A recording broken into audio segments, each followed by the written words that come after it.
मैं रेलवे की तैयारी करने वाले सभी अभ्यर्थियों को यह बता देना चाहता हूँ कि मैंने अपने स्तर से बहुत प्रयास किया नई वैकेंसी लाने के लिए, और ट्विटर कैंपेन भी दिसंबर से चल ही रहा है रेलवे में नई भर्ती के लिए।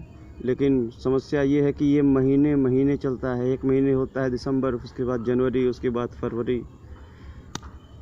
हमें ट्विटर कैंपेन लगातार करना चाहिए, वो भी बड़ी संख्या में करना चाहिए। जो हमारे अभ्यर्थियों में एकता हो नहीं पा रही है, सबसे बड़ी समस्या ये है।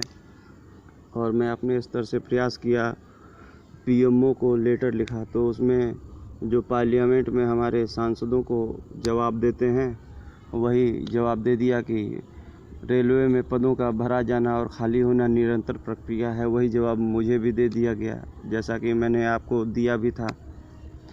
और सबसे बड़ी समस्या ये है कि ये लोको पायलट और टेक्नीशियन की भर्ती 2018 के बाद से अब तक नहीं आई है, जिसमें सबसे बड़ी समस्या ये आ रही है कि एज की सबसे बड़ी समस्या आ रही है। जो सामान्य वर्ग के युवा हैं उनको आयु सीमा में समस्या आ रही है,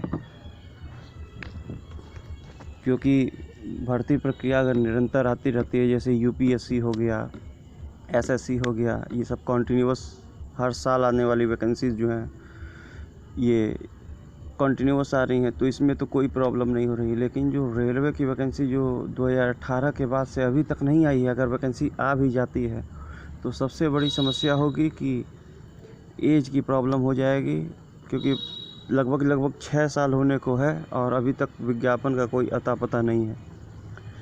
अगर वैकेंसी आ भी जाती है तो मैक्सिमम बहुत लड़के कोर्ट भी जा सकते हैं, और ये वैकेंसी पे स्टे भी लग सकता है। इस पे भी सबसे बड़ा खतरा है।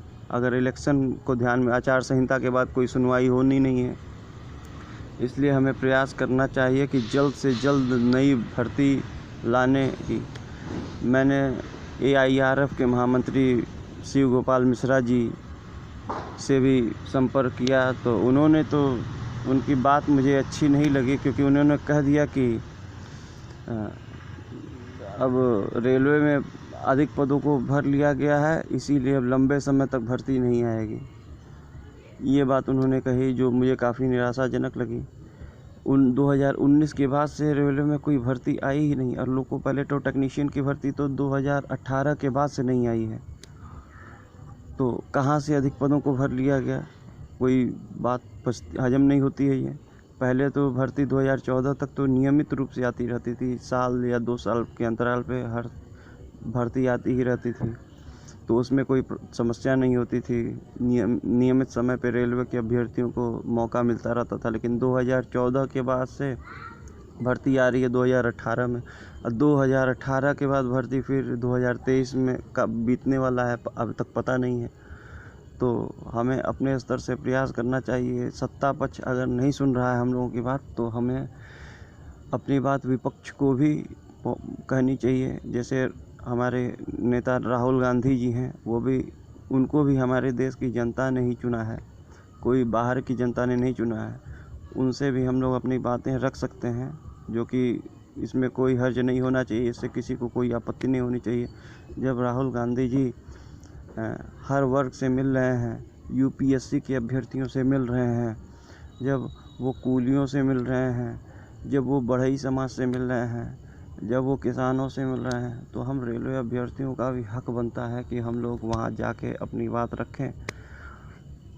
और राहुल गांधी जी एक बड़े नेता हैं, उनका बड़ा जनाधार है, लोकप्रिय नेता हैं।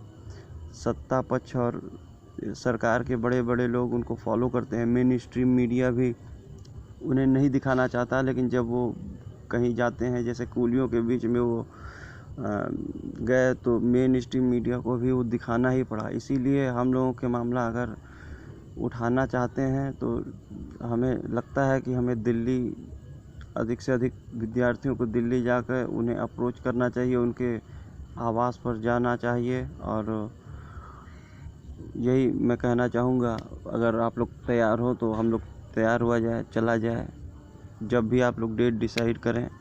ठीक है, फिर नमस्कार। मैं शांतनु त्रिपाठी, धन्यवाद सर।